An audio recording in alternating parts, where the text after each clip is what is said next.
Hi, Andrew. Thank you so much for having a quick chat with me about this project Hi, Jen. It's good to talk to you. I'm here in Providence in my house here in the print room.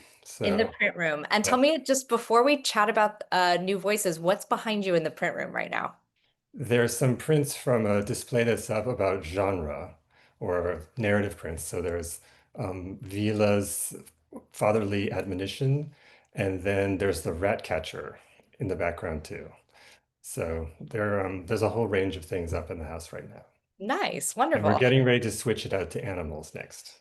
How many are in on view in the print room now? There in these two rooms, there's about 25 prints. Wow, wonderful. Well, sometime we'll have to talk a little bit about collecting Yes. and your print room practice.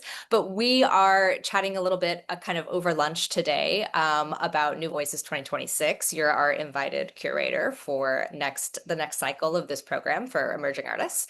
And our theme for next year's call or this year's call that you've worked to develop is what we're kind of distilling down into one word: design. And so you and I wanted to chat a little bit about how we're thinking about design, maybe how your research has kind of developed and led you in that direction, and just kind of hear a little bit more about what you're thinking about. So tell me just a little, like, wherever you want to start. How are you thinking about design? I want to think about it in a broad way. And I do think that most people coming to the idea of design will think about the kind of contemporary professions we have. We have graphic designers, industrial designers, architects, interior architects, and even people who do things like design systems and all that sort of thing. It's become this very specialized profession. But I just wanted to think about design in a way that is a kind of broader way of art making and an attitude towards art making. Hmm. And it's something that I think even before the word design happened, as soon as humans started to make objects and craft them, they would actually have to figure out what it would look like and then even to Hmm. decorate it. And so that was I think it's a very important kind of impulse to think about because it's part of our lives and part of our just DNA and origins. Hmm. And I think that Prince started to come into it very early, and we see it in things like textiles that were done in India at the very, very beginning of printing, and something that's still really important now, because I'm also really interested in how prints occupy the world without us even knowing it. And so Yeah. every printed t-shirt is a print. Right. And so many different ways of making things have been touched by printing, certainly with ceramics and enamels and printing on glass and all those types of things. I definitely am interested to think about how artists are channeling that. Yeah.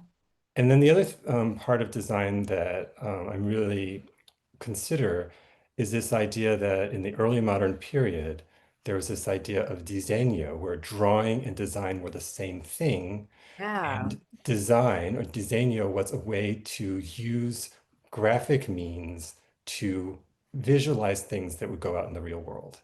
Hmm. And as soon as that concept came into place, it was very, very much used for prints. Hmm. Prints that were patterns, prints that were models for things. And the fascinating thing is looking at some of those prints that were for design is that they weren't specific to various media. So you might pick up a print of an ornament and it could become a decoration on a plate. It could become an Hmm. architectural feature. It could be woven into a textile. And so I Interesting. think that was a great way that prints sort of permeated the world.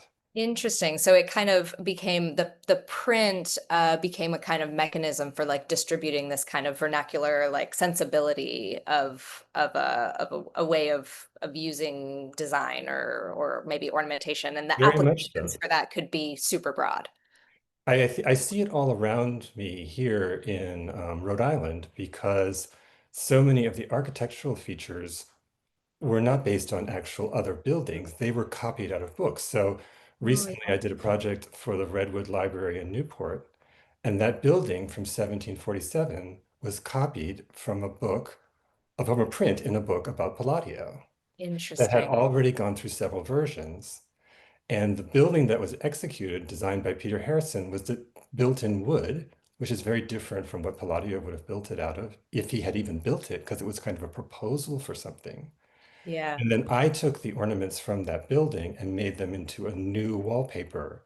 And so it went back into being a Interesting. print. Right. And so those are the kinds of things that I really see design as a kind of permeating feature Mm-hmm. in our lives, and then prints as a kind of adjunct to that. Yeah.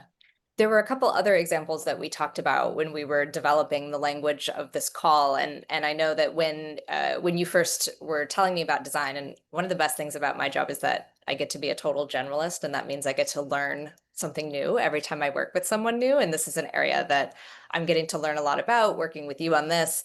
And I had asked you for some examples about, what does this kind of look like? And there were a couple that you pointed out. One was these 16th century lace patterns. And then another was these etchings of these imaginary prisons.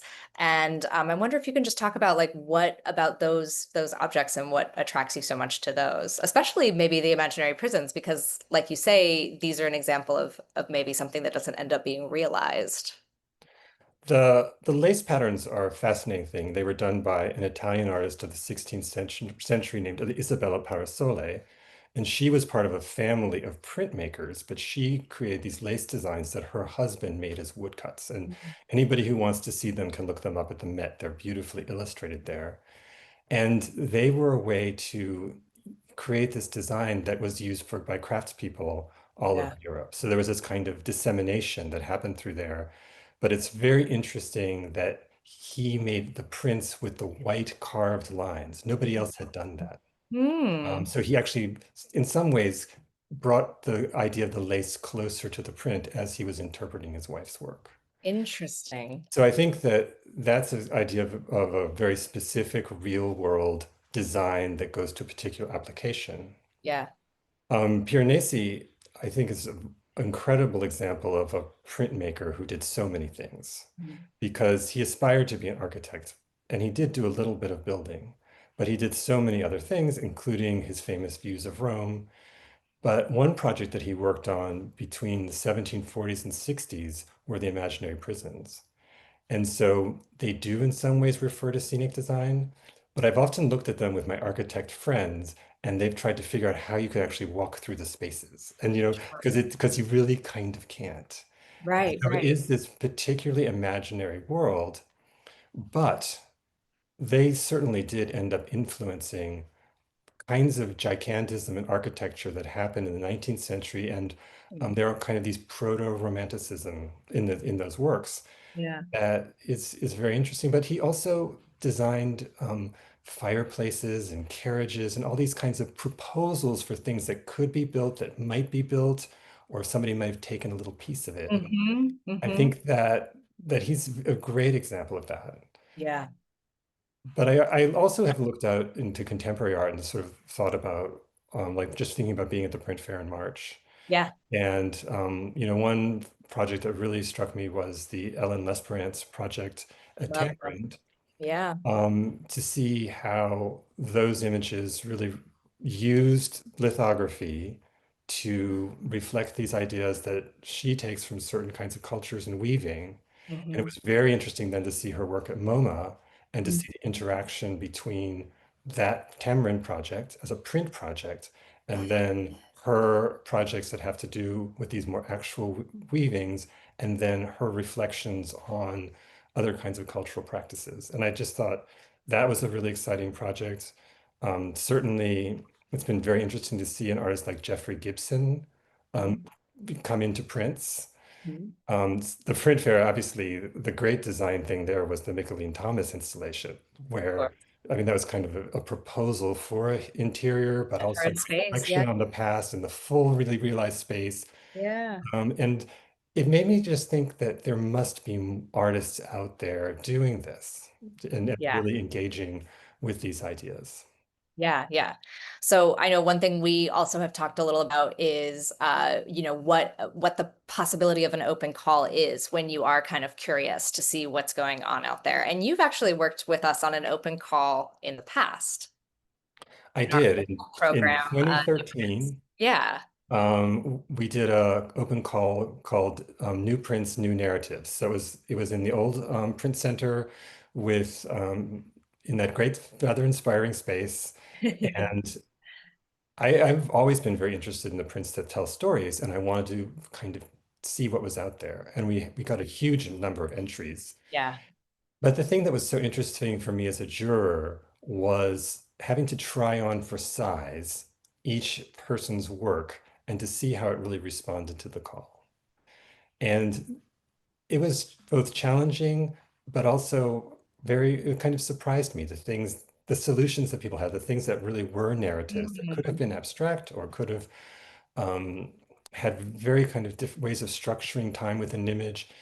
And we ended up, I think, with 45 things in the show. It was probably one of the most crowded shows because we had so many great entries. And I remember Ann Coffin just saying, "Oh, can we just put another two in?" And that was one of those shows where we had the things strapped to the columns. Yeah, yeah, no, that's, it's our 25th anniversary this year, so it is fitting in some ways for us to be kind of work with you again, and someone who's had this long history with us and who, has gone through the open call process with us in the past, and kind of remembers how that was done in the old space, and then, it'll be interesting to see how this redesign program kind of engages with this open call process this time. And it's very different. This call is really different than the last couple of sort of themes that we've had for New Voices the last 3 years. I think so because it doesn't imply a kind of content. I think the content could be anything, and that's part of what's I'm really interested in finding out more about. And Mhm. also, I think as we put the exhibition together, finding relationships and contrasts between the people that are part of the exhibition, and then figuring out how to create those dialogues within the installation. Mhm. Cool. So let's see. I think you have maybe one show and tell item for us before we maybe like wrap up. Well, I'm always trying to introduce people to one of my very favorite artists. Okay, what do you Um, have? Her name is Claire Leighton, Uh-huh. and she was a British wood engraver born in 1898. Hmm. And she came to the US in 1939 and was commissioned by Wedgwood to do a series of 12 plates called New England Industries. Okay. And she made the wood engravings for the plates. And it was, I think, one of the most ambitious projects of her life. She worked on it for 3 years, Oh, just wow. doing the research, going to the places. This one's the maple sugaring plate that reflects maybe life in Vermont. Yeah.